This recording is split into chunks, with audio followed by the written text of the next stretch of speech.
श्रीराम विजय ग्रंथ अध्याय 17वा किष्किंधा कांड.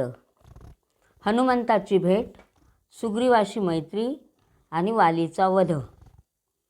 वक्रतुंड महाकाय सूर्यकोटी समप्रभ निर्विघ्नं कुरु मे देव सर्वकार्येषु सर्वदा. गणनाथ गणपती रविशुक्र बृहस्पती. श्रीराम विजय ग्रंथ प्राकृतवाणी प्रवर्तते.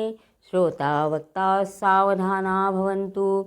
श्री गणेशाय नमः. श्री सीतारामचंद्राभ्याय नमः. संत आणि इतर जन दिसती समसमान परिसंत सदा आनंदघन ब्रह्मानंदे डोलती. बकासंगे असता मराळ दिसती सारखे शुद्ध धवल परीक्षीर आणि जळ करीती वेगळे हंसशी. वायसात असे कोकिळ त्यांच्यासारखे दिसे केवळ परिप्रवर्तता वसंतकाळ पंचमस्वरे आळवितो. जंबुकवनात वाढला केसरी परी त्याची कैसी पावेल सरी. क्षणमात्रे गजविदारी हाके भरी निराळे स्फटिकात मुक्ता फळजाण दिसे सारखे समसमान. मुक्त जोहरी काढती निवडून करीती जतन जीवेसी. पाषाणात परिस असे पूर्ण दिसे तैसाची जड कठीण परी तो लोहाचे करी सुवर्ण कृष्णवर्ण लपवणी. कस्तुरी आणि मृत्तिका दिसे रंग एक सारिका परी मृगमद सुवासे सकळिका श्रीमंतासी निवळी पै. ह्या अध्यायामध्ये आता किष्किंधा कांड सुरू झालेलं आहे. ह्या अध्यायामध्ये संत आणि इतर जन सारखे दिसतात, पण ते त्यांच्यामध्ये फरक असतो म्हणे. संत ब्रह्मानंदात डोलतात, त्याप्रमाणे बगळे आणि हंस सारखे दिसतात, पण दुधाची परीक्षा करायची असेल, पाण्यातून दूध जर वेगळं करायचं असेल तर हंस करू शकतो त्याप्रमाणे. किंवा कावळा आणि कोकिळा दोघं सारखे दिसतात, पण जेव्हा वसंत ऋतू येतो त्यावेळेला कोकिळेला कंठ फुटतो, तेव्हा ती गायला लागते.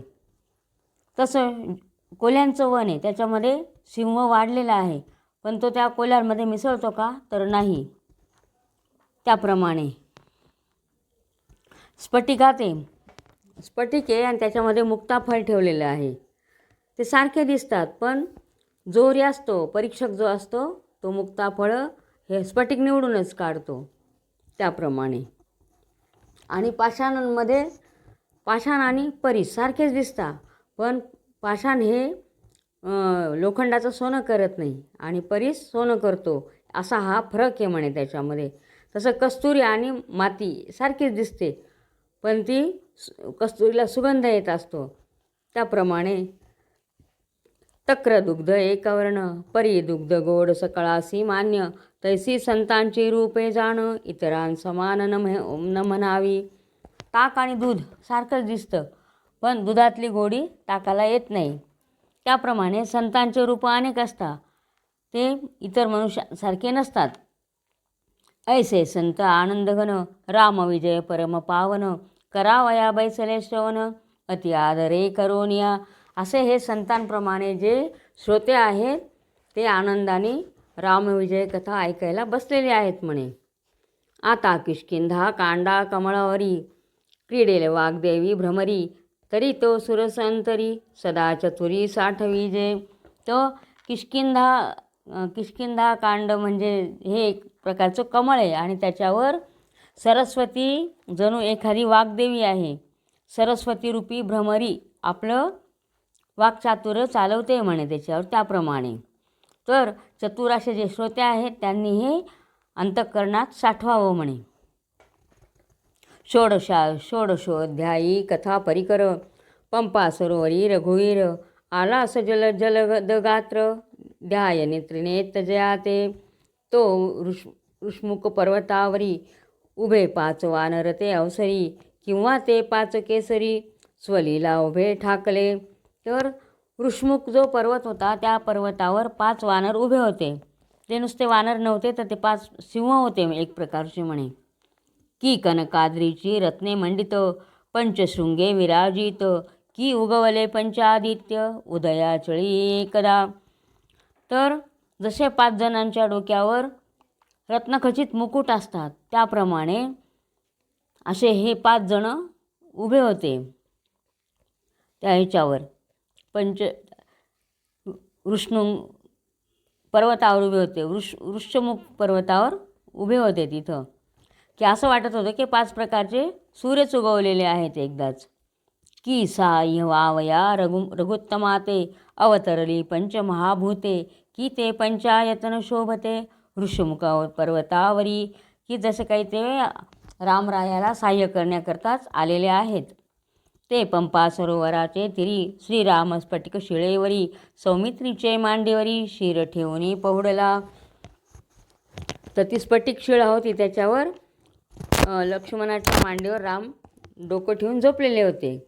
देखता सौमित्र राघव भयभीत झाला सुग्रीव, म्हणे वाळीने हे दोघे मानव वीर येथे पाठवले, माझा घात करावया शत्रूने दिधले पाठवणिया, म्हणून सुग्रीव तेथून या जाता झाला सत्वर, चौघासन पुसता तेथून पळ वेगे मित्रनंदन, वनोपवने लंघोन समीर वेगे चालिला, मग सवेग धावनी हनुमंत उभा केला सूर्यसुत, म्हणे का भीतोसी येथ काय विपरीत देखिले.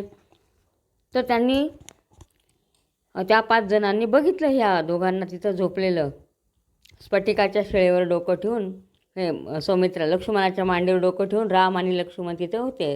रामाने डोकं ठेवलेलं होतं, राम झोपलेले होते आणि ते बघितलेले आहे. आणि सुग्रीवानी बघितलं, त्याने त्याला वाटलं की वालीने मला मारण्याकरता हे 2 वीर आणलेले आहेत म्हणे, माझा घात करायला म्हणे, असं म्हणून तो तिथून पळायला लागला.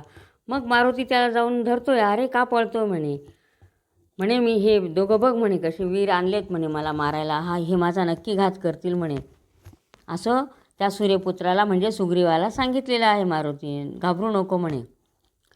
सुग्रीवानी मारुतीला सांगितलं आहे की ते 2 वीर मला मारायला आणलेले आहेत. मग मारुतीने सांगितलं की घाबरू नको म्हणे, सूर्यपुत्रा सुग्रीवा घाबरू नको म्हणे. तर तो सुग्रीव काय सांगतो त्यांना, सुग्रीव म्हणे दोघे धनुर्धर दिसती परम प्रचंड वीर, त्यांसी विलोकिता भय अपार माझे हृदयी संचारले, आजी म्या स्वप्न देखिले दोघे धनुर्धर साह्य झाले, वाळी सवधोनी राज्य दिधले किष्किंधेचे मज लागी, अरुणोदयी देखिले स्वप्न सवेची पातले दोघे जण, परी मज धीर न धरवे जाण भये करून व्यापिलो, म्हणे आज मी स्वप्न पाहिलं म्हणे सकाळी की 2 वीर आलेले आहेत आणि त्यांनी वालीला मारून टाकलेलं आहे म्हणे आणि मला ते किष्किंधाचं राज्य दिलेलं आहे म्हणे, आणि पहाटे पडलेलं स्वप्न हे खरं असतं म्हणे, म्हणून पण मला भीती पण वाटते म्हणे त्याची.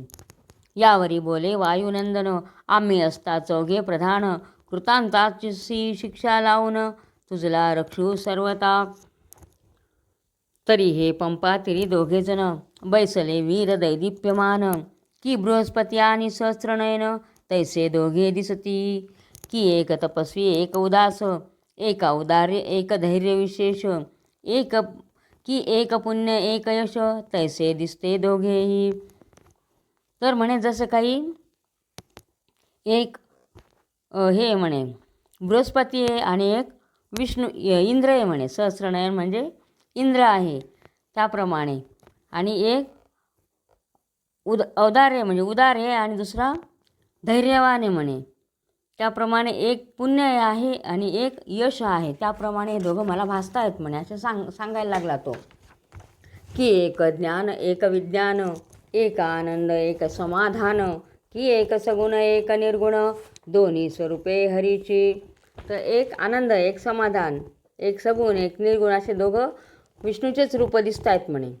एक साधक एक सिद्ध एक वैराग्य एक बोध एक मोक्ष एक ब्रह्मानंद तैसे दोघे दिसती, याची आगमने पाही आनंद दाटला माझे हृदयी, यांचा समाचार लवलाही जाऊन आता आणि तो, त्यांची बोलावरून कळेल त्यांचे अंतःकरण, स्वाद घेता रस अपूर्ण चतुर जैसा ओळखे, अरुणोदयावरून रजनी सरली कळे ज्ञान, की दाहकत्व निरसताग्न शांत जाहला जाणीजे, की संकट समयावरून जाणीजे बंधू मित्रजन, की इंद्रिय नियमने पूर्ण योगाचरण जाणीजे, मारुतीने सांगितलं, थांब म्हणे, मी बघून येतो म्हणे ते नक्की कोण आहेत म्हणे. की आपल्या बोलण्यावरून आपण आपलं अंतःकरण कळतं म्हणे की ही व्यक्ती कशी आहे ते, त्याप्रमाणे. किंवा एखादा फळाचा रस घेतला आपण, तर त्या रसावरून आपण ओळखतो की हा रस कसला आहे, कसलं फळ आहे, त्याप्रमाणे म्हणे. किंवा सकाळ झाली तर हे कशावरून कळतं, अरुणोदय झाला की वाटतं रात्र संपलेली आहे, असं म्हणून.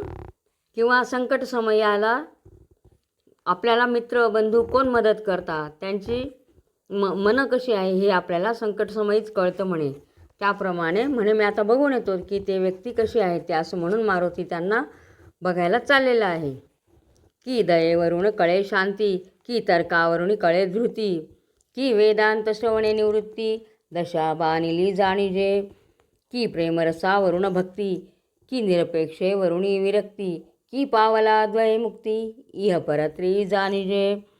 तर मनाची धारणा कशी आहे, किंवा याची अपेक्षा रहित आहे का, विरक्ती आहे का याच्यामध्ये, हे त्याच्या ह्याच्यावरून समजतं. किंवा त्याच्या अंगात किती भक्ती आहे हे, किंवा हे त्याच्या मनातल्या प्रेमरस किती आहे त्याच्यावरून कळतं. मी आता बघूनच येतो म्हणे ते कसे आहेत ते. तैसे त्यांचे अंतर समजतं, मी आणि तो तूर आहे स्वस्त, जरी तेथे असेल विपरीत, हस्तसंकेत दावीन तू ते, ऐसे बोलोनी हनुमंत, पंपा तिराशी आला त्वरित, वटवृक्षातळी रघुनाथ, पहुडलास श्रमोनिया, स्फटिकशिळा दैदिप्यमान, जेवी शेष तल्पक शुभ्रवर्ण, त्यावरी श्रावणारी नंदन विराजमान दिसतसे. ती दैदिप्यमान शिळा होती, ती जशी काही एखादा शेष आहे तिथं पहुडलेला, शेषशाही मंचकच आहे असं वाटत होतं म्हणे.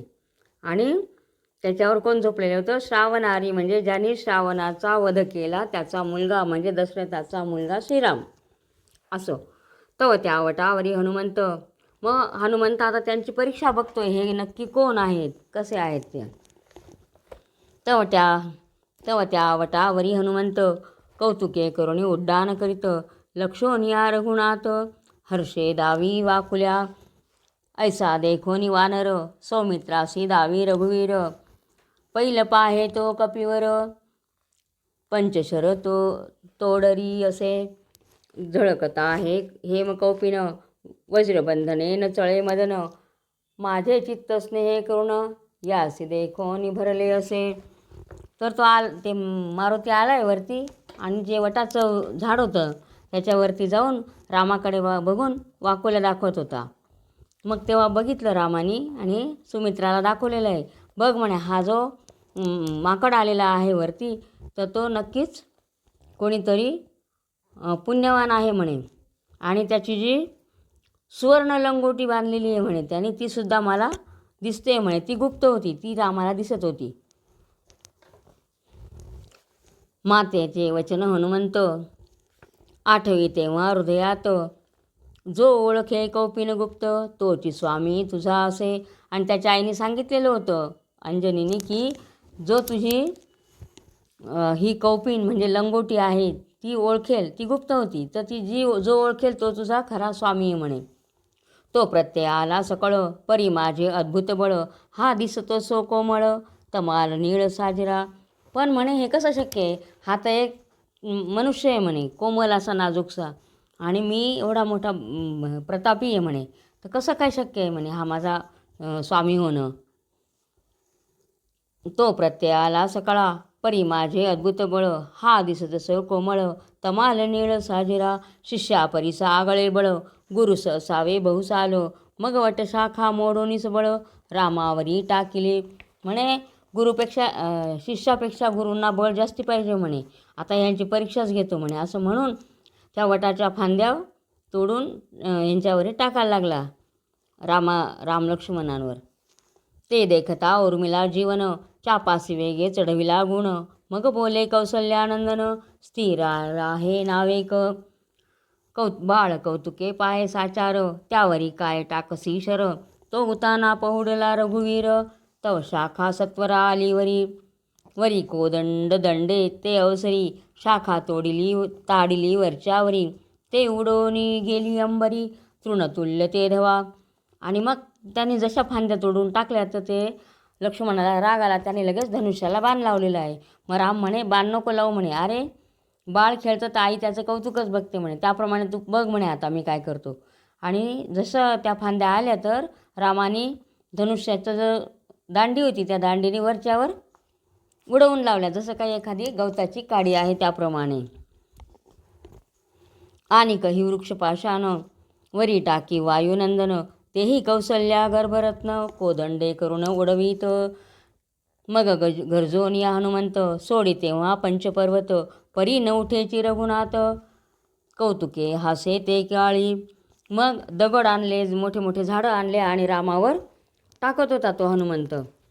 पण रामाने काहीच हे केलं नाही, फक्त त्या धनुष्याच्या दांडीने वरती उडवून द्यायचा.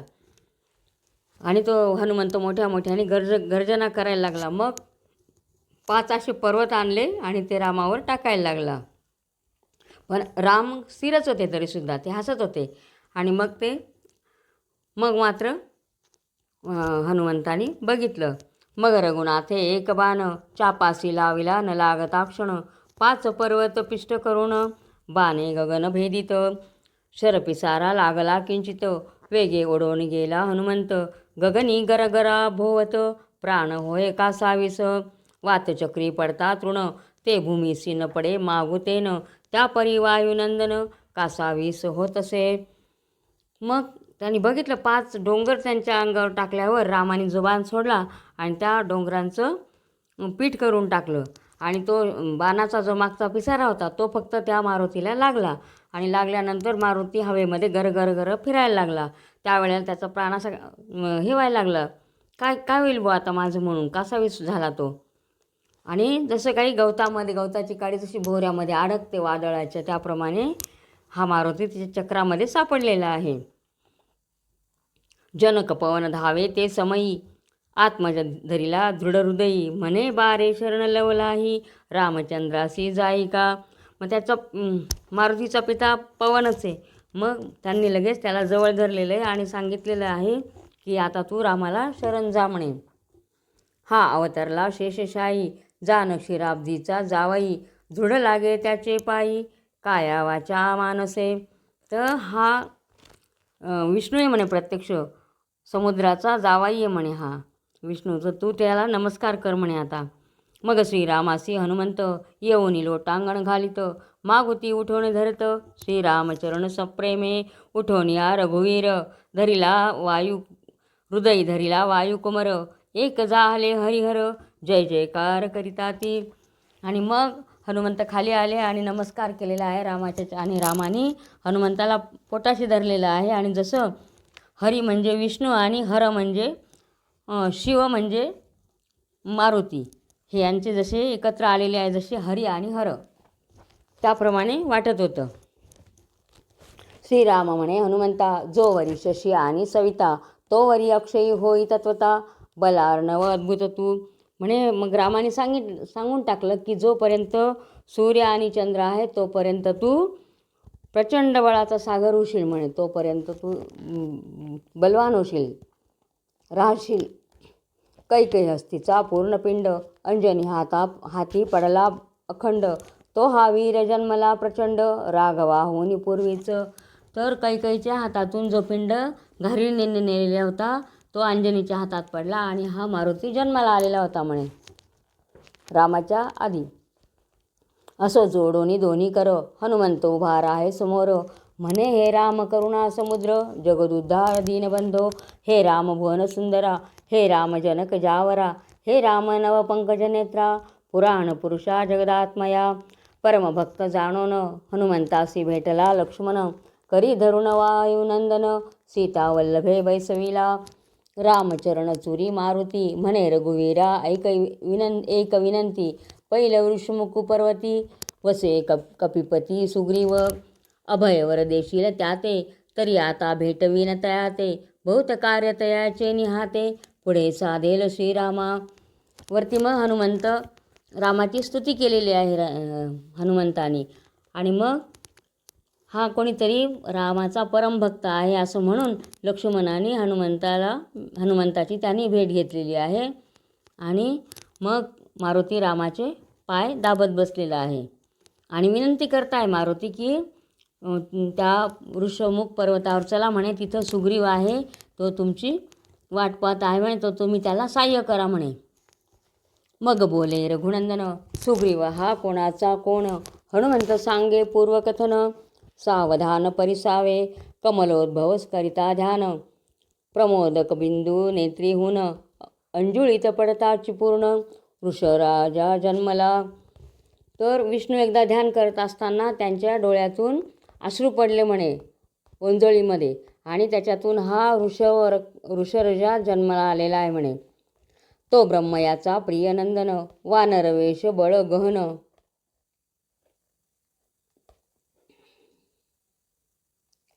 नाही चुकले. कमलोद्भव करिता ध्यान, प्रमोदक बिंदू नेत्रीहून अंजुळीत पडताची पूर्ण, वृषराजा जन्मला. तर कमलोद्भव म्हणजे ब्रह्मदेव ध्यान करत असताना त्यांच्या नेत्रातून अश्रू पडले आणि त्याच्यातून हा ऋषराजाचा जन्म झालेला आहे. हा ब्रह्मदेवाचा मुलगा आहे म्हणे. तो ब्रह्मयाचा प्रियनंदन, वानरवेश बळ गहन, हिंडता वनोत्पवन, शिवलोकाप्रती गेला. तव देखिले ब्रह्म सरोवर, भोवते सदा फळ तरुवर, परी तेथे शाप दुर्धर, पूर्वीच होता अपर्णेचा. आणि मग हा ब्रह्मदेवाचा जो मुलगा होता त्याने वानरवेश होता तो. त्यांनी तो जिथं जात होता वरती वनामध्ये हिंडत होता शिवलोकांमध्ये. तिथं भरपूर असे फळाफुलांनी वृक्ष लगडलेले होते आणि तिथं पण पार्वतीने शाप दिलेला होता. तिथं जे सरोवर होतं त्याला, जो नर सेविल येथीचे पाणी, तो नारी होईल तत्क्षणी, हे ऋषरजे नैनोनी उडी जीवनी घातली. तिथं जे सरोवर होते त्या सरोवराला तिने शाप दिलेला होता पार्वतीने की जो इथलं पाणी पिईल तर तो पुरुष स्त्री होऊन जाईल म्हणे. तर हे त्या ऋषराजाला माहितीच नव्हतं. त्याने पाण्यात उडी मारली आणि तो स्त्री होऊन गेला. स्नान करून निघता बाहेर, जाले स्त्रियेचे शरीर, रंभे होऊन परमसुंदर, होय विचित्र ते काळे. त्याने पाण्यात उडी मारली आणि बाहेर निघाला तर रंभेपेक्षा सुंदर अशी स्त्री झाला. मग तो मित्र इंद्र दोघे जण आले सुंदर स्त्री वरू म्हणून, तव तो ब्रह्मपुत्र लाजोन, स्त्री होऊन बैसला. आणि मग तिकडून सूर्य आणि इंद्र दोघं जण आले आणि म्हणे आता हिच्याशी आपण लग्न करू. न घडे तयसी सुरत, मग दोघी त्यागिले रेत, आधी शक्रवीर्य मस्तकी पडत, वाळी तेथे जन्मला. मग तो बसलेला होता तिथं स्त्री बनून, पण लग्न काही झालं नाही त्यांचं. आणि याचं इंद्राचं रेत त्याच्यावर पडलं, तिसरी जी झालेला होता त्याच्या डोक्यावर पडला आणि तिथे वाळीचा जन्म झाला म्हणे. मागून सूर्यवीर्य पडले ग्रीवेवरी, तेथे सुग्रीव जन्मला ते अवसरी, वीरांची पातला झडकरी, तो पुत्र नारी झाला असे.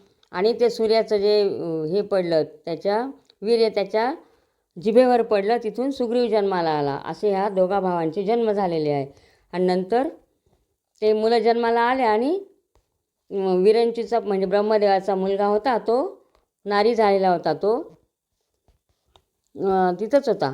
मग तेने प्रार्थोनी पार्वती, उच्छाप मागे पुत्राप्रती, कामिनी भाव हरोणी मागोती, पुत्र केला पूर्ववत. मग ब्रह्मदेव तिथे आलेले आहे आणि पार्वतीकडे उशाप मागितलेला आहे की याला परत पुरुष करा म्हणे. मग तिने त्याला पुरुष बनवलेलं आहे. दोघे पौत्र आणि सूत, घेऊनी चालला पद्मजात, मग मृत्युलोकी अद्भुत, किष्किंधा नगर रचिले. मग ब्रह्मदेवानी दोघं मुलं, आपलं तो पुत्र आणि नातू, 2 नातू यांना घेऊन आलेला आहे तो किष्किंधा पर्वतावर. ते किष्किंधा पर्वत तयार केलेलं आहे त्यांनी ब्रह्मदेवानी मृत्युलोकी. 10 कुटा सुग्रीव वडील वाळी, वृक्षरजा घेऊनी ते काळी, किष्किंधा राज्य भूमंडळी, केले तेने बहुकाळ. आणि मग किष्किंधावर राज्य कोणी केलं? यांनी वालीने केलं. तो मोठा होता, त्यांनी राज्य केलं पुष्कळ वर्ष. वाळी सुग्रीवांसी तत्वता, वृक्षरजा माता पिता पुढे वाळीस देवनी राज्यार्था धरिले छत्र सुमूर्ते. तर वृक्षराजाने राज्य केलेलं आहे आणि नंतर मग तोच त्याच्या आई आणि वडील होता आणि मग पुढे तेच राज्य वालीला दिलं आणि तो निघून गेलेला आहे. करोनिया योग साधन वृक्षरजा पावला ब्रह्मसदन पुढे वाळी सुग्रीव दोघेजण बंधू समान सारिखे. आणि मग ते राज्य देऊन टाकलेलं आहे वालीला आणि तो निघून गेलेला तपश्चर्येला. नंतर हे दोघं भाऊ होते. सुग्रीवा आणि वाळीमध्ये वैर लागले राज्य संबंधे पुढे वाळी सुग्रीवासी क्रोधे वधावयासी धाविन्नला. सुग्रीवाची श्री रुमा रूपवंत वाळीने घातली घरात सुग्रीवे धरिला ऋषमुख पर्वत युद्ध होत षण्मासा. आणि मग वाळीने काय केलं, दोघांमध्ये राज्यावरून भांडण सुरू झालं आणि सुग्रीवाची पत्नी जी होती रुमा ती रूपवंत होती, ती पण वाली घेऊन गेलेला आहे. आणि मग हा इथून निघाला तर त्या वृषमुख पर्वतावर जाऊन बसलेला आहे म्हणे तो सुग्रीव. माझी सुरे घेतली भाक तू सुग्रीवाची पाठी राख ऐसे ऐकता अयोध्या नायक काय बोलता झाला. तर म्हणे सूर्याने माझ्याकडून शपथ घेतलेली आहे की माझ्या मुलाला म्हणजे सुग्रीवाला तू सहाय्य कर म्हणे, असं सांगतोय मारुती रामाला. हनुमंता भाक घे पूर्ण मज अत्यंत प्रिय सूर्यनंदन सत्वरानी बोलावून भेटीस मन उतावेळ तयाचा शत्रू वधोन त्यासी देईन छत्र सिंहासन या उपरी जानकी छिद्रत्न शोधून काढू साक्षेपे ऐसे बोलता जनक जामात तेथून उडाला हनुमंत येऊनी सुग्रीवास सांगत भाग्य अद्भुत उधेले. मग रामाने हनुमंताला सांगितलं आहे काय कोण आहे म्हणे तो सुग्रीव घेऊन ये, आपण आधी त्याला त्याचं राज्य देऊ आणि मग नंतर जानकीच्या शोधाला जाऊ म्हणे, असं मारुतीला सांगितलं. मारुती तिकडे गेलेले आहेत आणि त्याला सांगितलं की आज तुझं भाग्याचा उदय झाला आहे म्हणे, चल म्हणे. सीतावियोगे दुःखी रघुराज रुमावियोगे दुःखी तू सहज तरी एकमेकांचे पूर्ण काज करा आता परस्परे ऐकोनी मारुतीचे वचन आनंदे नाचे सूर्यनंदन हनुमंता ते अलिंगून पाठी हाते थापटी. मग म्हणे अरे रामाला पण सीतेचा वियोग झालेला आहे आणि तुला पण रुमेचा वियोग झालेला आहे म्हणे, तर तुम्ही आता दोघं एकमेकांच्या कामात या म्हणे, दोघं एकमेकांना मदत करा म्हणे. हे मारुतीचं बोलणं ऐकलं आणि तो सुग्रीव नाचायलाच लागला. रघुनाथ प्राप्तीसी तत्वता तू सद्गुरूसी झालासी हनुमंता उत्तर आई काय हो आता उपकार तत्वता न विसरे दशरथात्मज रघुपती त्याची कीर्ती पूर्वी ऐकली होती पंचवटी सकरोणी वस्ती पिशिता शन मारिले. तर म्हणे मी आता तुझे उपकार कसे काय फेडू म्हणे हनुमंता, ज्या रघुनाथाची मी कीर्ती ऐकली होती म्हणे की त्यांनी पंचवटीमध्ये खूप भूत पिशाचे मारले राक्षस मारलेत म्हणे, पण आता आज प्रत्यक्ष भेटीचा योग आलेला आहे म्हणे तुझ्यामुळे. असो घेऊन वानराचे भार नळ निळ जांबुवंत वीर सुग्रीवाला जेथे रघुवीर तो त्रिभुवन सुंदर देखिला कोट्यानुकोटी मेनिकेतन ज्यावरून सांडावे ओवाळून तमाल निळ स्वरूप सगुण सुग्रीवे नेत्री विलोकिले. मग नळ निळ जांबुवंत सगळ्यांना घेतला आणि अनेक असे वानर बरोबर घेतले आणि तो रामाच्या भेटीला आलेला आहे. सुग्रीव बघतो तर राम असा मदनापेक्षा सुद्धा सुंदर असा बघितला आहे त्यांनी. लोटांगण घाली सुग्रीव नळ निळादी वानर सर्व ऐसे देखोनी सीता धव पुढे धावत भेटावया धरोनिया दोन्ही कर उठविला स्वये भानुकुमर हृदयी धरिला रघुवीर सुख अपार सुग्रीवा. आणि मग तो गेला धावत आणि रामाच्या चरणावर लोटांगण घालायला लागला, पण रामाने त्याला वरच्यावर उचललं आणि पोटाशी हृदयाशी धरलेलं आहे सुग्रीवाला.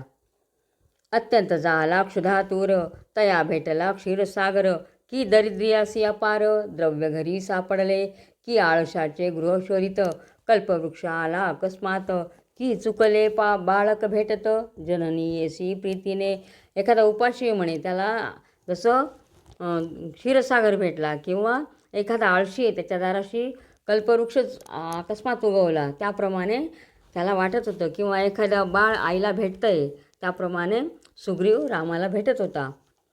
की तृषाकांत पडला वनी त्यापुढे लोटे मंदाकिनी तैसा सुग्रीवाचे मनी ब्रह्मानंद उचंबळला. की जसा एखादा तहानलेला आहे आणि त्याला अचानक नदी भेटली मंदाकिनी, त्याप्रमाणे.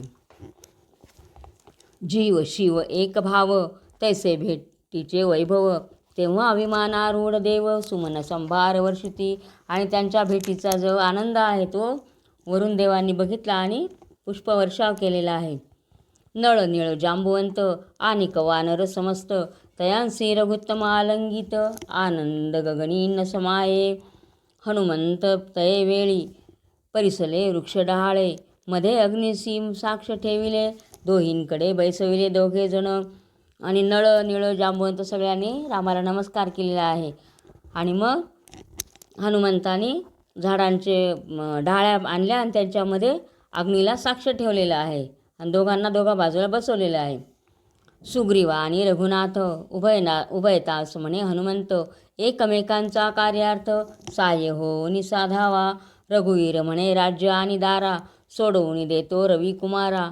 हा माझा निर्धार खरा उदयिकची पहाल. अर्कज म्हणे जेने नेली सीता त्यासी संहारुणे तत्वता. अयोध्येसी नैन रघुनाथा मंगळ भगिनी सहित पै. तर हनुमंताने सांगितले अग्नीमध्ये ठेवून साक्षीला की तुम्ही एकमेकांच्या मदतीला हे करायचं म्हणे, मदत करायची म्हणे, याची साक्ष आहे म्हणे. एकीकडे राम आणि मग राम म्हणे उद्यालाच याचं पत्नी आणि राज्य मिळवून देतो म्हणे. आणि मग सुग्रीव पण म्हटला की मी सुद्धा म्हणे याला मदत करेल म्हणे सीता शोधायला. असं दोघांचं सर्वांसमोर बोलणं झालेलं आहे. अर्कज म्हणे जेने नेली सीता त्यासी संहारुण तत्वता. अयोध्येसी नैन रघुनाथा मंगळ भगनी सहित पै. ऐसे ऐकता उत्तर भुभुक्कारे गरजती वानर. तेने नादे अंबर दनानले ते समयी. आणि मग वानर भुभुक्कार करायला लागले आनंदाने ते ऐकून सगळं. सुग्रीव म्हणे रघुनंदना कालची एक सुंदर ललना राक्षस घेऊन गेला जाना निराळ मार्गे त्वरेने. सुग्रीव सांगतो रामाला की कालच एक सुंदर श्री राक्षस घेऊन गेलेला आहे म्हणे, इकडून आकाशमार्गाने गेलेला आहे.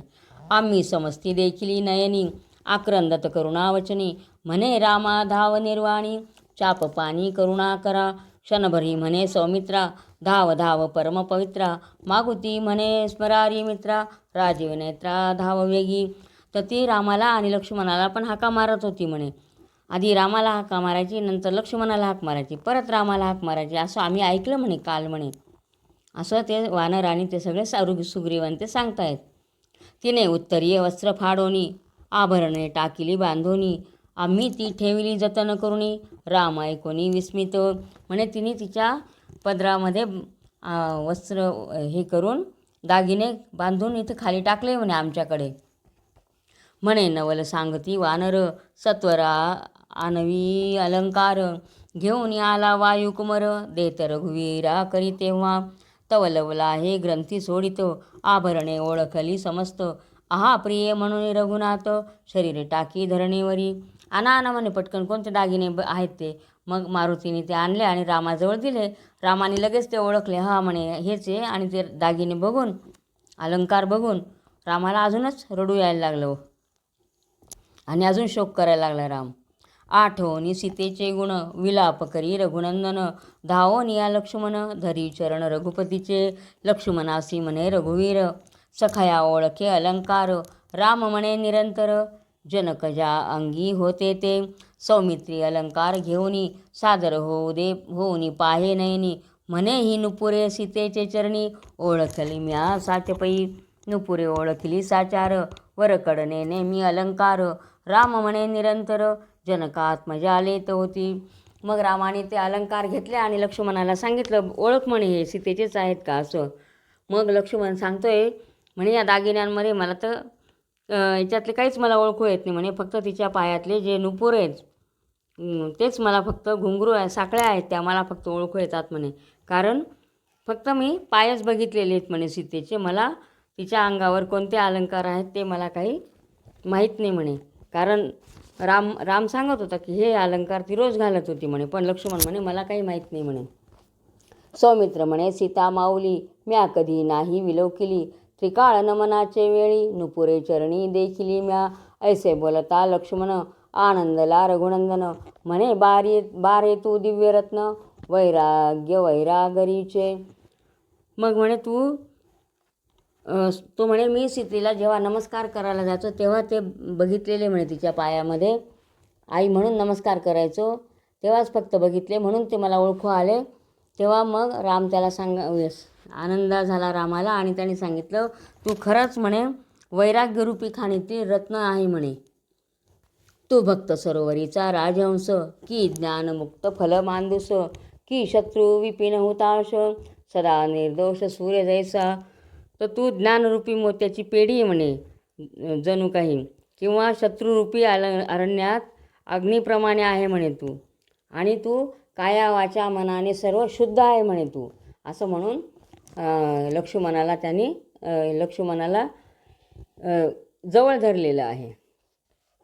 सुग्रीव म्हणे रविकुळमंडना करी जानकी जरी जानकी तुझं भेटविना तरी मी भोगीन यमयातना कल्पपर्यंत निर्धारे. नळनिळ जांबुवंत माझे प्रधान जगविख्यात भूगोळ हा क्षण लागत उचलवणी घालती पालथा. मग सुग्रीव म्हणे जर मी तुझी पत्नी भेटवली नाही म्हणे तुला तर मला यमयातना भोगाव्या लागतील म्हणे कल्पांतापर्यंत. मग आणि माझे जे आहेत म्हणे प्रधान नळ निळ जांबुवंत ते इतके आहेत म्हणे सगळी पृथ्वी ते एका ह्याच्यात क्षण न लागता उचलून आणतील म्हणे. आता रघुपते तुझी आन स्वर्ग मृत्यू पाताळ शोधून जानकी आणीन हे प्रमाण सत्य सत्य त्रिवाचा. मग बोले मखपाळन तुझ तारा राज्य दिलेला वाचून सीता सिद्धी न करी आण श्रावणारीची जानपा. मग रामही सांगायला लागला म्हणे तुझी पण तारा तुला आणून दिल्याशिवाय मी सीतेला शोधायला जाणार नाही म्हणे, मी माझ्या पित्याची शपथ घेतो म्हणे, असं राम त्याला सांगायला लागलेलं आहे. प्रतिज्ञा तुझे कार्य न होता आधी कदा न करी मी सीता शुद्धी ही माझी प्रतिज्ञा त्रिशुद्धी ती काळत्रयी टळेना. असं मी तुला वचन देतो म्हणे, मी आता तुझी पत्नी तुला दिल्याशिवाय मी सीतेला शोधायला जाणार नाही. गुरु कृपेविन ज्ञान की आवडी विने भजन की प्रेमाविन कीर्तन स्नाने विन अनुष्ठान देशे की अतिथी विने भोजन की वीरश्री विने रणांगण की विप्रयसा विद्येविन सर्वजन निंदिती. तैसे तुझे कार्य न होता सीता शुद्धी न करी सर्वथा ऐसे बोलता रघुनाथा वीरश्री अंगी दाटली. जसं गुरुची कृपा झाल्याशिवाय ज्ञान प्राप्त होत नाही, किंवा जर आवड असेल तरच आपण भजन म्हणू शकतो म्हणे, किंवा मनामध्ये देवाविषयी भक्ती असेल प्रेम असेल तरच आपण कीर्तन करू शकतो. आणि स्नान जर केलं नाही तर आपण जप तप अनुष्ठान काहीच करू शकत नाही. किंवा अतिथी म्हणजे कुणी अतिथी आल्याशिवाय भोजन करणंसुद्धा व्यर्थ आहे म्हणे. त्याप्रमाणे म्हणे तुझे कार्य जर झालं नाही तर तरी मी सीतेला शोधायला जाणार नाही म्हणे, असं रामाने सांगितलेलं आहे सुग्रीवाला. ऐसे बोलता रघुनाथा वीरश्री अंगी दाटली चढविला चापासी गुण मने बोलावी शक्रनंदन. सुग्रीव धावनी धरी चरण कर जोडून विनवित. आणि मग रामाने धनुष्याला बाण लावलेला आहे आणि सांगितलेलं आहे शक्रनंदन म्हणजे इंद्राचा मुलगा तो बाली, त्याला बोलव म्हणे. म्हणे वालीचा मार अनिवार आपण युद्ध न करावे समोर अकस्मात टाकाल शर तरीच संहार होईल पै. मग मंगळ जननी जामात सुग्रीवासी पुसे वृत्तांत वाळीसी इतके बळ प्राप्त कैसे निपई जाहले. तर म्हणे हा वाली काही एकटा युद्ध करण्यासारखा नाही म्हणे, तर त्याच्यावर अचानकच बाण मारावा लागेल म्हणे, तरच त्याचा पराभव होईल किंवा तो मरू शकेल म्हणे. मग राम त्याला म्हणे त्याला इतकं बळ कशाने प्राप्त झालं ते सांगा म्हणे. सुग्रीव तुझे वालिसी वैर पडावयासी काय विचार हे कथानक सविस्तर आमासी तू सांग पा. म्हणे वालिसी तुझं वैर का झालं ते सांग म्हणे. सुग्रीव सांगे पूर्ववृत्तांत महिषासुर नाम दैत्य अद्भुत त्याचे पोटी दुदुंबी सुत परम बलिष्ठ जन्मला महा उन्मत्त मद्यपानी कलह माजवावया हिंडेवणी परी त्यासी समरांगणी युद्धा कोणी भेटेना. मग दैत्य गेला यमाजवळी म्हणे मजशी मांडी हातो फळी, येरू म्हणे किष्किंधेचे वाळी, त्याजवळी जाई वेगे. ऐकोनी आला किष्किंधेजवळी, जैसा मूषक निघे व्याळबिळी, की व्याघ्राची पाहावया जाळी, जंबुक जैसा पातला.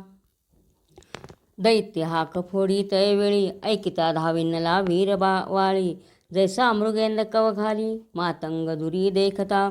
शतयोजने शरीर विशाळ, वाळीने परी धरिला तत्काळ, भूमीवरी आपटला सबळ, भूमंडळ दनानले. तर म्हणे सुग्रीवा यालाच एवढं बळ काय म्हणे, हा बलिष्ठ कसा काय म्हणे. तर सुग्रीव रामाला त्यांचा पूर्ववृत्तांत सांगायला लागला. तो म्हणे महिषासूर नावाचा एक दैत्य होता म्हणे, त्याच्या पोटी दुदुंबी नावाचा त्याचा मुलगा होता. तो एकदम बलिष्ठ होता आणि उन्मत्त होता, मद्यपानी होता.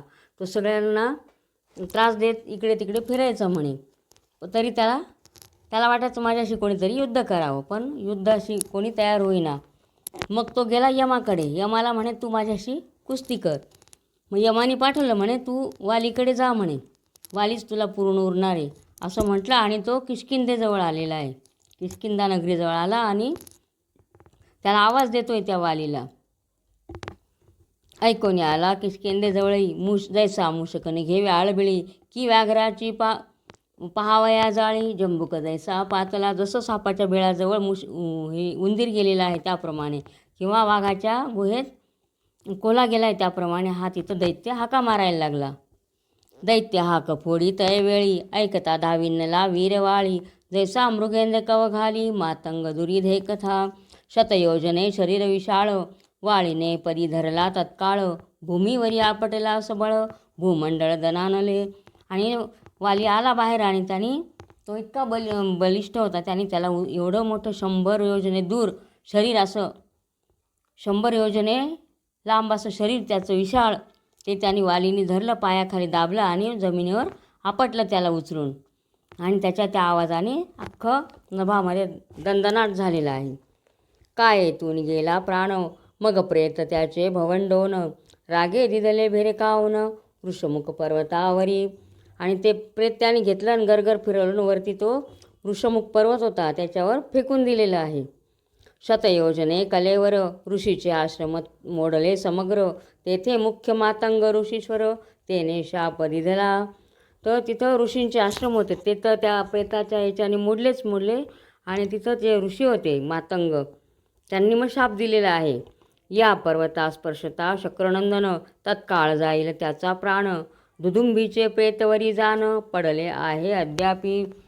तर म्हणे त्याने शाप देऊन टाकला का जर तू बालीला, म्हणजे इंद्राचा मुलगा वाली, त्याला शाप दिलेला आहे की तू जर ह्या डोंगराला स्पर्श केला तर तुझं मरूनच जाशील म्हणे, प्राणच जाईल म्हणे तुझा. तर म्हणे अजूनसुद्धा त्या दुदुंबीचं प्रेत तिथं पडलेलं आहे. मग मयासूर दुदुंबीचा सुत, पितृसूड घ्यावया त्वरित, की पतंग अग्नीच सूड मागत, खांडव वनाचा घ्यावया. तर त्याचा मुलगा, दुदुंबीचा मुलगा मयासूर, तो याचा सूड घ्यायला आला, याच्याकडे बालीकडे सूड घ्यायला आला पित्याचा. सर्पाचा सूड समूळी, सुपर्णासी मागे अळी, तैसे मयासूर ते काळी, वाहे वाळी सयुद्धाते. ज्याप्रमाणे एखादं खांडवन जळतंय आणि त्याचा सूड घ्यायला अग्नीकडे कोण जातंय तर पतंग, त्याप्रमाणे तो म्हणजे इतकं तुच्छ तो दुदुंबीचा मुलगा त्याच्याकडे सूड घ्यायला आलेला आहे म्हणे. किंवा सर्पाचा सूड घ्यायला गरुडाकडे कोण आलेला आहे, आळी, त्याप्रमाणे हे अशा दृष्टांत दिलेले आहेत. त्याप्रमाणे तो दुदुंबीचा मुलगा मयासूर तिथं आलेला आहे. पाताळ विवरद्वारे, मयासूर पळाला त्वरे, त्याचे पाठे मागे शक्रकुमारे, धाव घेतली पाताळा. विवरद्वारी मी रक्षण, राघवा बैसलो होतो बहुत दिन, तो यक्ष गंधर्व मिळून, किष्किंधा घेऊ धाविनले. मग म्हणे मी बसलो होतो म्हणे तिथं मग पाताळाच्या दाराने तो मयासूर पळून गेलेला आहे म्हणे. हा बाली त्याच्या मागे लागला आणि पाताळ मार्गाने भुयारातून तो निघून गेलेला आहे म्हणे तो मयासूर. आणि मग त्या भुयाराच्या दारापुढे मला बसवून ठेवलं म्हणे याने, वालीने. मग इकडे गंधर्व आणि यक्ष आले तर ते किष्किंधा नगरीवर चाल करून आले म्हणे. रायाविन कोण राखे पुरी, ढाके दुर्ग ओलांडिले वानरी, प्रधान प्रजा ते अवसरी, मज सांगती गारहाणे. मग ज्या नगरात राजा नसतो तर तिथं सर्व अत्याचार चालतो म्हणे. त्याप्रमाणे झालं. मी तिथं नव्हतो आणि बाली तिथं राजा होता, पण तोही तिथं नव्हता आणि मीही नव्हतो. त्यामुळे ती किष्किंधा नगरी ओस पडलेली होती. मग तिथं आता सगळे माकडं वगैरे उड्या मारायला लागले होते म्हणे. आणि ते सगळं मला येऊन सांगत होते म्हणे गाराणे की तिथं सगळं अत्याचार हे चाललेलं आहे म्हणे, कलह माजलेला आहे.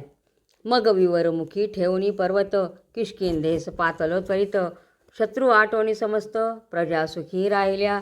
आणि मग त्या विवर होतं, ते भुयार होतं, त्याच्या तोंडावर मी मोठा दगड ठेवून दिला आणि किष्किंधेला परत आलो म्हणे. आणि मग मी तिथं जे शत्रू होते त्यांचा नायनाट केला म्हणे मग मी म्हणे, आणि प्रजेला सुखी केलं. विषंती मासपर्यंत वाळी विवरा राहिला जाहला गुप्त, मग प्रधान प्रजा समस्त, म्हणती शक्रसुतनी माला. आणि मग 20 महिने झाले तोपर्यंत वाळी परत आलाच नाही त्या ह्याच्यामधून, विवरातून, भुयारातून.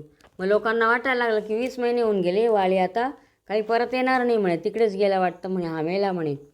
सकळी आग्रह करुनी बळे, राज्यछत्र मज दिधले, तो मयाचे शिर ते वेळे, वाळी घेऊनी परतला. 20 मास तो निराहार, दृष्टीनं दिसे विवरद्वार, परम उतरला मुखचंद्र, घाबरा वीर जाहला.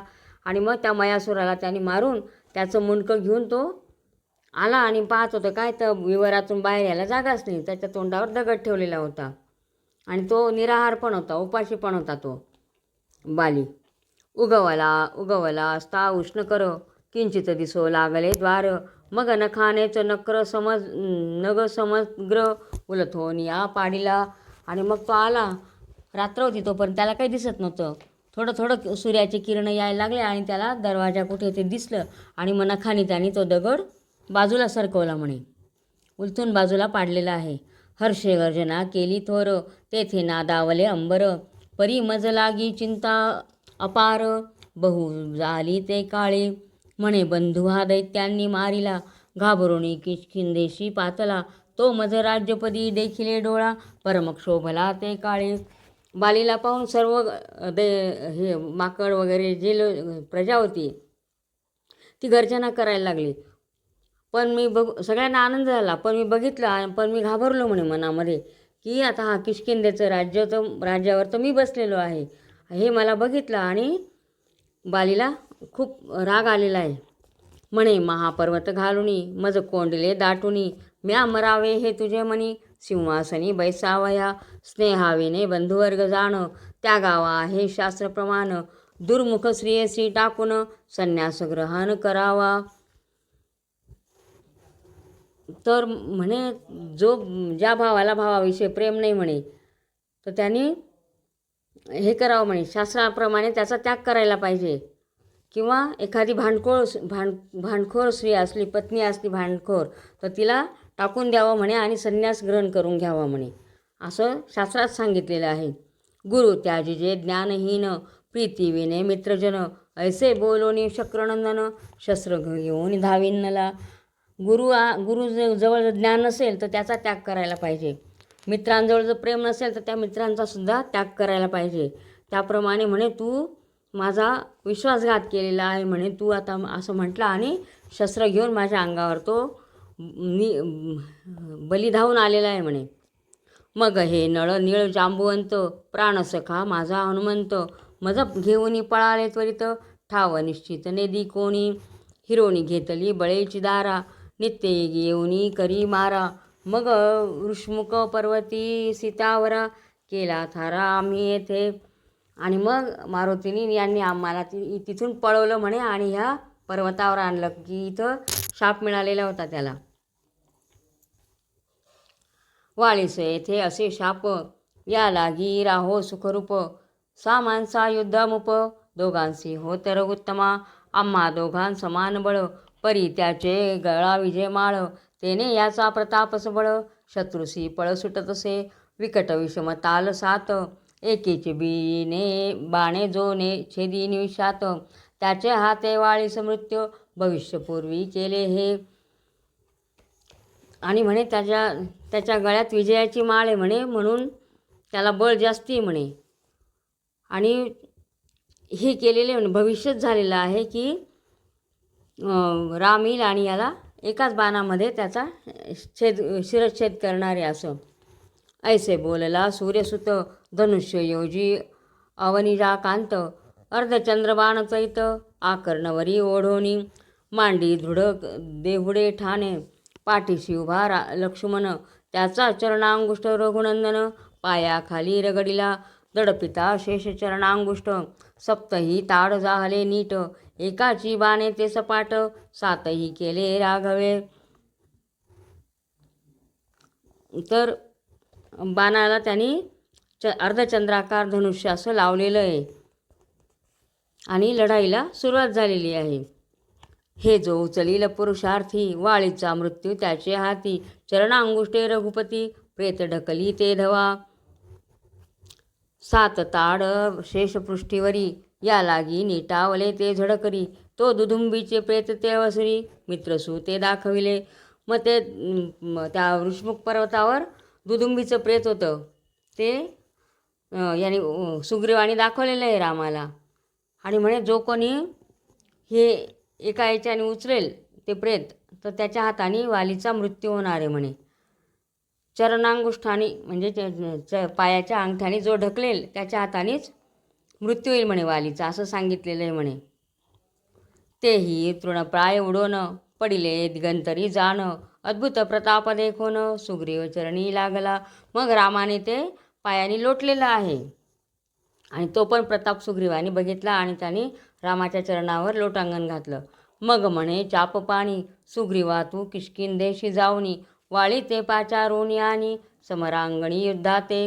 ऐसे ऐकोनी यथार्थ, सुग्रीवासी आवेश बहुत, म्हणे हा त्यासी वधील निश्चित, यदर्थी संशय असे ना. म्हणे जा याला बोलून आण म्हणे वालीला, आपण त्याला मारून टाकू म्हणे. आणि मग सुग्रीवाला खात्री झाली की आता राम त्याचा नक्कीच वध करेल म्हणून. कमलदलाक्ष कृपाघन, वर्षे स्वानंदामृत जीवन, ते कर्णद्वारे सेवून, सूर्यसुत तृप्त झाला. की म्हणे विष्णूचं जे किंवा रामाचं जे गुण आपण ऐकलेले होते, कानाद्वारे जे सेवन केलेले होते, ते खरंच मी आता तृप्त झालेलो आहे म्हणे. रामचंद्रे अमृतबिंदू टाकिले, तेने सुग्रीव कर्ण चकोर झाले, की ते कर्णचाचक तृप्त झाले, श्रीराम वचन निधाने. मग तो वासरमणीचा सूत, दशकंठ रिपुस विनवित, म्हणे विषकंठ वंद्या एक होत, पूर्ण माझा हा करी घात, तरी अकस्मात टाकोनी बाण, घ्यावा जिवाळीचा प्राण, अवश्य म्हणे जगन्मोहन, भक्तवचन पाळक जो. मग सुग्रीव रामाला सांगायला लागलेला आहे म्हणे माझी अशी इच्छा आहे की तुम्ही बालीवर अचानकच बाण सोडावा म्हणे, एवढी माझी इच्छा पूर्ण करा म्हणे. तरी अकस्मात टाकोनी बाण, घ्यावा जीव आळीचा प्राण, अवश्य म्हणे जगन्मोहन, भक्तवचन पाळक जो. मग किष्किंधे पासूनी सूर्यकुमार, करीत थोर भुभुक्कार, तेने दनानले अवघे नगर, इंद्रपुत्र दचकला. आणि मग किष्किंधे जवळ आलेला आहे तो सुग्रीव आणि त्याला मोठ्याने भुभुक्कार करायला लागलेला आहे. आणि हे बघितलं त्याने वालीने आणि तो घाबरलेला आहे. गळा घालूनी विजयमाळ, वेगी धाविन्नला वाली सबळ, म्हणे हरीचा आजी थोर कल्लोळ, कोण साह्य झाला असे. तारा म्हणे स्वामी परियेसी, अंगद गेला होता पारदिसी, तेथे बोलत होते ऋषी, राम सुग्रीवा साह्य झाला, तरी राजेंद्रा अवधारा, आपण न जावे समरा, म्हणून चरणा लागती तारा, परी शक्रकुमरा न माने ते. आणि मग त्याची जी पत्नी होती तारा, ती सांगायला लागली म्हणे मी अंगद जेव्हा शिकारीला गेला होता तेव्हा त्याने ऐकलं की ऋषी बोलत होते सुग्रीवाला राम साह्य झालेला आहे म्हणे आणि तो मदत करतोय म्हणे तुम्हाला मारण्यासाठी, तर तुम्ही तुमच्या पाया पडते की तुम्ही जाऊ नका बाहेर म्हणे. ऐकोनी कुंजराचे गर्जन, कैसा अवगार आहे पंचानन, मृग बळेचे आला चालवण, मग शार्दूल कैसा स्थिरावे, शुष्क काननी प्रलयाग्न, कैसा राहील शांती धरुण, असो सहस्राक्ष नंदन, तारे प्रती बोलिला. आणि मग वाली ऐकतच नव्हता. जसं कोल्याचा कोई ऐकून जसा सिंहगर्जना करतो त्याप्रमाणे, किंवा हत्तींचं हे ऐकून जसा सिंहगर्जना करतो त्याप्रमाणे तो ऐकतच नव्हता. जसं काही हरीण उगाच चालून आलेला आहे त्याच्या पुढे, मग तो वाघ हे करेल का, धीर धरेल का, त्याला पकडल्याशिवाय राहणारच नाही. असं तसा हा बाली ऐकत नव्हता पत्नीचं बोलणं. म्हणे प्राणप्रिये परियेसी, षण्मासा हा येत युद्धासी, आजी आला तिसरे दिवशी, उल्हासेसी गर्जत, घाई शरीर ज्याचे शरीर, तैसे माझेही झाले चूर, त्यासी साये वायुकुमार, तेने वीर आणिला कोणी, तरी तारे तू आणि अंगद, सुखे भोगा राज्यपद, आजी सुग्रीवाचा करीन वध, तरीच येईन माघारा. म्हणे मी काय ऐकणार नाही म्हणे, मी आता जाणारच आहे बाहेर आणि त्याच्याशी युद्ध करणारच आहे म्हणे. तर तू आणि अंगद आनंदाने राज्य करा म्हणे. मग म्हणे त्याचा वध करेल तरच मी परत येईल म्हणे आता, आणि तुम्ही दोघं आई आणि मुलगा आनंदाने राहा म्हणे. नाही तर भेट हेची, बोलो निवाली उठेस तैसाची, जैसी उडी पंचननासी, मातंगासी लक्षोनिया, जैसा पर्वतावरी पर्वत पडला, तैसा सुग्रीवावरी आदळला, आवेशे झगडती ते वेळा, कापो लागली धरित्री. जसा एखादा डोंगरावर डोंगर आदळतो त्याप्रमाणे त्यांनी उडी घातलेली आहे त्या सुग्रीवावर, वालीने उडी घातलेली. मल्लयुद्ध होता अनिवार्य, गुप्त पाहे अवनिजावर, तो दोघे सारखी दिसती वीर, कोणावरी शर टाकावा, मारुती म्हणे अयोध्यापती, हे दोघे सारखे दिसती, मग सुमन हार त्वरित गती, समीर सुते गुंफिला. तर दोघांचं मल्लयुद्ध चालू झालं. रामाला कळतच नव्हतं का दोघे सारखे दिसत आहे, कोणाला मारावं, असं कोणाला बाण मारावं. तेव्हा मारुतीने पटकन एक फुलांची माळ तयार केली आणि सुग्रीवाच्या गळ्यात घातली. सुग्रीवाचे गळा घाली ते क्षणी, विलोकित कैवल्यदानी, दोघे हाक देत गगनी, प्रतिध्वनी उठताती, वज्रायसे कठोर, हाणिती जेव्हा मुष्टीप्रहार, भूगोळ कापत समग्र, दनानत पाताळे. आणि मग ती माळ घातली तरी एकमेकांचे आवाज येत होते, मुष्टीप्रहार चालू होते, आणि त्यांच्या मल्लयुद्धाने धरणीसुद्धा कापत होती. शतयोजने झाडे उपडोनी, निजबळे आणती उचलोनी, उसळे तरु धावती गगनी, विमाने पळविती देवपई. मग इतके हे व्हायला लागले, झाडं उपटून एकमेकांवर टाकायला लागले, आणि ते बघून देवसुद्धा आपले विमानं घेऊन पळायला लागले म्हणे. चक्राकार फिरविती पर्वत, न कळता टाकीती अकस्मात, क्षणाक्षणा भूकंप होत, ग्रीवा सरसावी भोगींद्र, हृदय समर्पित वज्रमुष्टी, तेने उड्डुंगनाची होत वृष्टी, गगनी देवांची आथाटी, युद्धदृष्टी विलोकिती. आणि मग वरून देव पण हे युद्ध बघतही होते. असो तो सहस्राक्षाचा सुत, सुग्रीवासी हानी मुष्टीघात, कासा वीस सूर्यसुत, मागे पाहत रामाकडे. तर इंद्राचा मुलगा म्हणजे बाली आणि सुग्रीवावर तो मुष्टीघात करत होता, आणि तो सुग्रीव रामाकडे वळून वळून बघत होता. वीर सापडत रणमंडळी, बंधूंची वाट पाहे ते वेळी, तैसा सुग्रीव हृदय कमळी, दीनबंधू ते आठवी.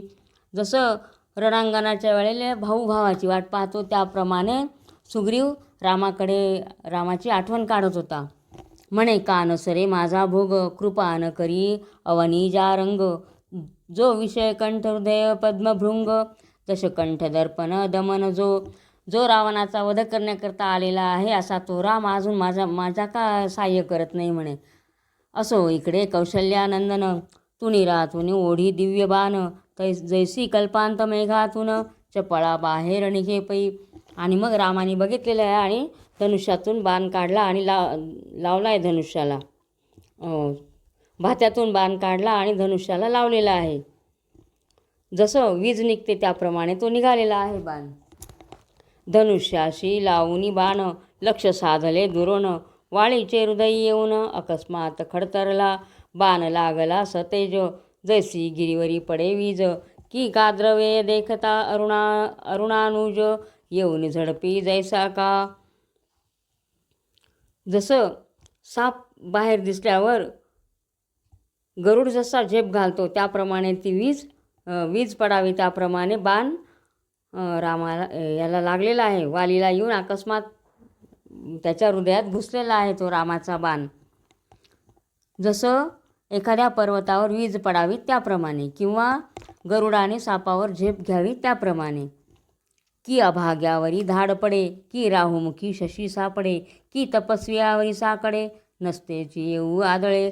जसं राहूच्या तोंडी चंद्र सापडला आहे जसं काही त्याप्रमाणे, किंवा एखादा तपस्वी आहे त्याच्यावर एखादं संकट येऊन आलेलं आहे, आदळलेलं आहे, त्याप्रमाणे ते बाण आलेला आहे, तो वालीवर येऊन आदळलेला आहे.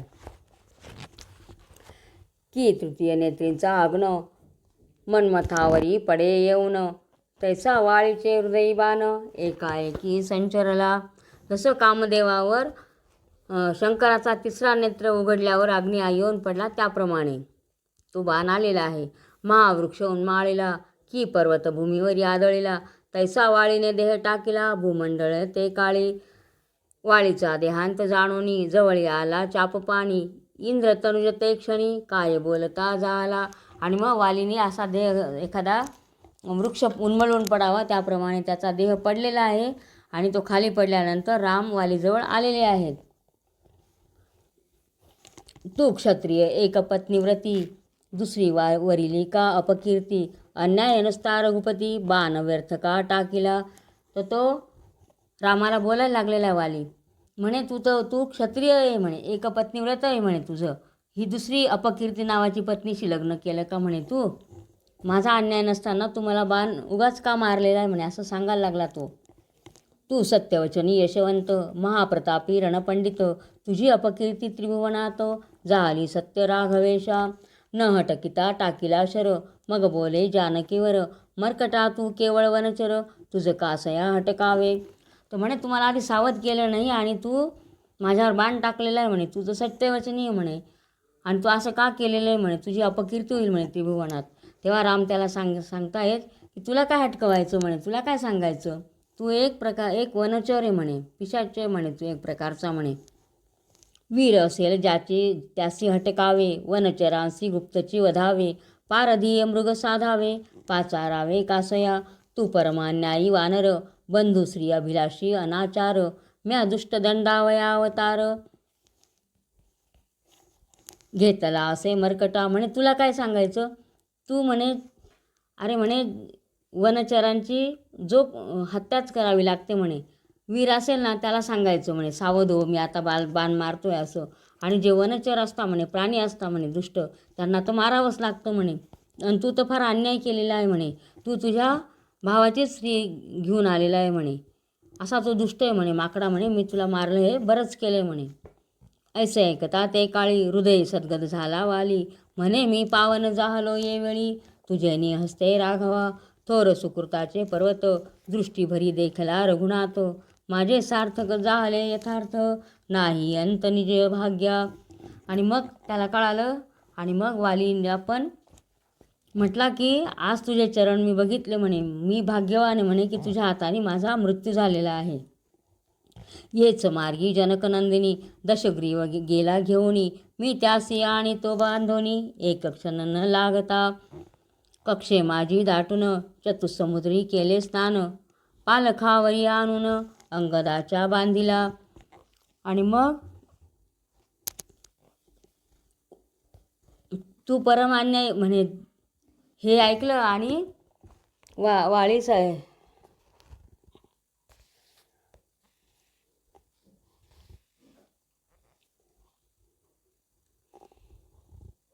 तर म्हणे सुग्रीव सांगायला लागलेला आहे म्हणे, अरे म्हणे ज्या रावणाने तुझी सीता नेलेली म्हणे, त्या रावणाला म्हणे मी बगलेमध्ये काखेमध्ये दडपून आणलेलं होतं म्हणे, आणि अंगदाच्या पाळण्यावर बांधलं होतं म्हणे, पण मी अभागी आहे म्हणे आता, की मी तुझी सेवा करू शकत नाही म्हणे. कक्षे माझी दाटून, चतुसमुद्री केले स्नान, पालखावरी आणून, अंगदाच्या बांधिला. मग पौलुस्तीने भिक्षा मागून, नेला दशकंठ सोडवून, त्या मशकाचा पाड कोण, काय उशिरा नावया. तर म्हणे त्याला त्याच्या वडिलांनी त्याला भिक्षेमध्ये मागून नेलं म्हणे माझ्याकडून म्हणे, असा तो आहे म्हणे तो रावण. तर आता पण मी हे म्हणे दुर्दैवी म्हणे की मी तुझी सेवा करू शकत नाही म्हणे. तुझे हृदयचा उपटोणी बाण आता तुझं सावध करीन. मग म्हणे इंद्रनंदन ऐसे मरण पुढे नये. तुझे निहाते देहाते तू दृष्टी पुढे रघुनाथ. ऐसा बोलला शक्रसूत सुग्रीव जवळी पातला. आणि मग त्याच्या रामाचा बाण त्याने उपटून काढलेला आहे आणि म्हणे आता तुझ्या हाताने मला मरण आलेलं आहे. तर माता मी खूप भाग्यवान आहे म्हणे आणि माझ्या डोळ्यापुढे सुद्धा तू उभा आहे म्हणे, असं हा बाली म्हणत होता. नेत्री स्रवती जळबिंदू उचंबळला शोकसिंधू. मग वाळीने ते उपनिष्ठ बंधू प्रीतीने जवळी बैसविला. आणि मग वाळीने त्याच्या भावाला जवळ बोलवलेलं आहे सुग्रीवाला. काढून या विजयमाळा घातली सुग्रीवाचे गळा. म्हणे धन्य धन्य अनुजा वेल्लाळा दृष्टी दाविला श्रीराम. आणि म्हणे तू लहान भाऊ माझा खरंच आहे म्हणे, तू गुणवान आहे की मला तू रामाचं दर्शन घडवलेलं आहे. धन्य धन्य तुझे वैर अंती दाविला रघुवीर. वैर नव्हे हा स्नेह थोर मज लागी तुआ केला. आता रघुनाथ सेवा प्रीती तुम्ही करावी अहोरात्री. साह्य होनी सर्वार्थी सीता सती सोडविजे. ऐसे शक्रतनुजे बोलोन विलोकिले राघव ध्यान. तत्काळ देह सोडून वाळी जाहला विदेही. विष्णुदूत येऊन नेला विमानी बैसवून. या उपरी तारेचे समाधान रघुनंदन करी पै. आणि मग सुग्रीव तिथं बसलेला आहे आणि वाली त्याला सांगतोय की तू म्हणे तू खूप गुणवान भाऊ आहे म्हणे माझा, की मला शेवटच्या वेळेला रामाचं दर्शन घडवलेलं आहे. आणि त्याने सांगितलं की आता म्हणे तू रामाला सहाय्य कर आणि सीतासतीला सोडवण्यामध्ये तुम्ही सगळे मदत करा म्हणे. आणि त्याने रामाकडे बघितलेलं आहे बालीने आणि शेवटचं दर्शन घेतलेलं आहे आणि त्याने देह सोडलेला आहे. नंतर विष्णुदूत आले आणि त्याला विमानात बसवून स्वर्गाला घेऊन गेले. आणि मग तारेचे जे समाधान होतं ते रामाने सांत्वन केलेलं आहे तिचं. ते सुरस कथा अपार संती परसावी सादर. ब्रह्मानंद श्रीधरवर अभंग चरित्र वर्णिल हे. स्वस्ती श्रीराम विजय ग्रंथ सुंदर संमत वाल्मिकी नाटकाधार. सदा परिसोत भक्त चतुर सप्तदशाध्याय गोढ. श्रीरामचंद्रार्पणमस्तु. श्रीराम जय राम जय जय राम. श्रीराम जय राम जय जय राम.